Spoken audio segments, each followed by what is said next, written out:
Olá, o Senado agora está começando. Na CPI do CARF, por unanimidade, senadores da base do governo derrubaram requerimentos de convocação de ex-ministros e do filho do ex-presidente Lula. Na segunda parte da audiência, os membros da comissão ouviram depoimentos de 2 presos na 4ª etapa da Operação Zelotes. Com o habeas corpus do Supremo, Eduardo Valadão, sócio de José Ricardo da Silva, não respondeu sequer a uma única pergunta. Mas Alisson Carvalho, acusado de extorsão, falou muito. Não tenho nada a temer, nem entrei com habeas corpus pedindo, o advogado orientou, porque não tenho nada a esconder, inclusive nem lá no tribunal, nem nada. O advogado de Alisson alega que as ameaças contra as montadoras Caoa e Mitsubishi partiram de um celular de Minas Gerais, que não era de propriedade dele. Disse também que o e-mail de Alisson teria sido hackeado. Existe um e-mail no processo em que é atribuído ao Alisson. Um e-mail que não pertence ao Alisson, não foi criado pelo Alisson, não foi enviado pela máquina de IP do Alisson, porém o delegado entendeu que era de Alisson. O que aconteceu foi que a juíza foi enganada pelo delegado e acabou levando o Alisson a responder esse processo, que ele não tem nenhuma participação com o CARF, nenhuma participação com nenhuma medida provisória, nenhuma participação com nada da Operação Zelotes. Comerciante, ex-comissionado da Câmara dos Deputados, ex-promotor de eventos, ex-candidato por vários partidos, ele diz que conheceu os implicados na Operação Zelotes na penitenciária, mas admitiu que esteve com Mauro Marcondes em São Paulo em 2010. Por que o senhor acha que o senhor está preso? Como eu lhe falei, o doutor João, meu advogado, está vendo, fazendo um levantamento, a gente está conversando, ele esteve comigo na semana passada, como ele mora no Piauí, eu também, ele tem clientes lá, ele voltou e chegou ontem à tarde e está vendo os processos, está vendo...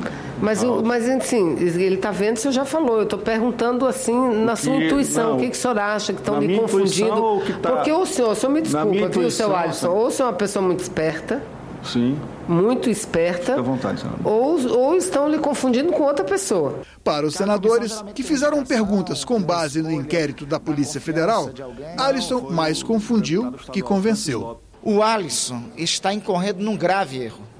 Ele não colaborando com as investigações tenderá a ter a prorrogação da prisão dele. E ele não será liberado enquanto não colaborar. Na 4ª audiência pública sobre a indústria de defesa nacional, a Comissão de Relações Exteriores ouviu representantes do setor privado. Eduardo Bonini, representante da Visiona, empresa da área de satélites, apresentou um panorama do programa espacial brasileiro. Os sucessivos cortes de verbas governamentais estão provocando fuga de mão de obra qualificada e falência das poucas companhias do setor.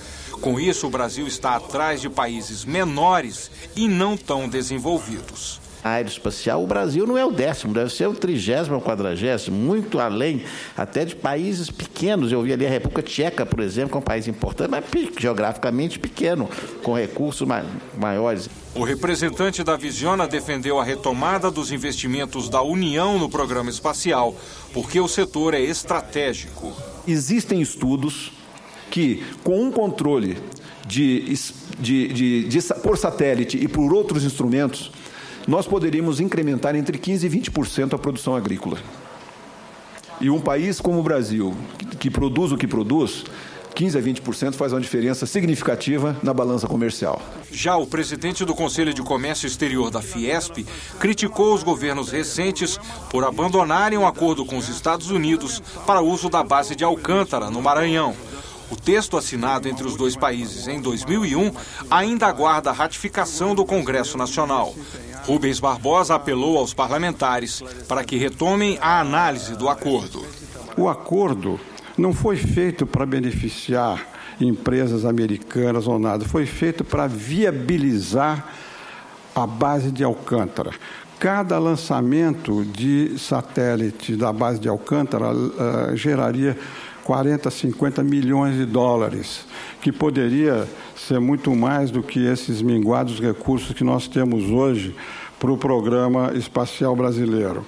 A presidente Dilma Rousseff sancionou nesta quinta-feira o projeto de lei que cria uma regra alternativa ao fator previdenciário para as aposentadorias, mas vetou a chamada desaposentação, que havia sido acrescentada por deputados e senadores à medida provisória 676.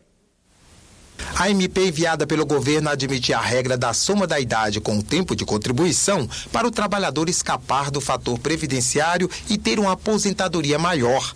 A soma teria que dar 85 pontos para as mulheres e 95 para os homens. A comissão mista que avaliou a MP alterou a proposta. Em vez de valer até 31 de dezembro de 2016, a regra 85-95 fica valendo até 30 de dezembro de 2018. A partir daí, um ponto será acrescido a cada 2 anos, em vez de a cada 1, como queria o governo. Assim, em 31 de dezembro de 2018, a regra passaria a 86,96.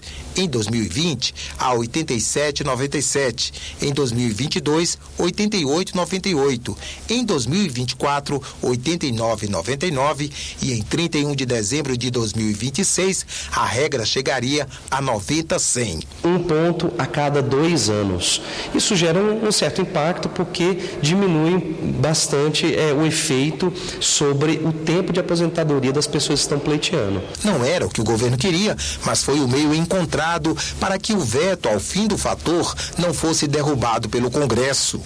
Dilma Rousseff também sancionou o projeto que muda a Lei de Diretrizes e Bases da Educação para estabelecer que, no caso de empate no Enem, as instituições públicas de ensino superior darão prioridade de matrícula ao candidato que comprovar ter renda familiar inferior a 10 salários mínimos ou ao que tiver menor renda familiar. Ficamos por aqui. Você confere outras notícias a qualquer momento na nossa programação. Obrigado pela audiência. Até logo.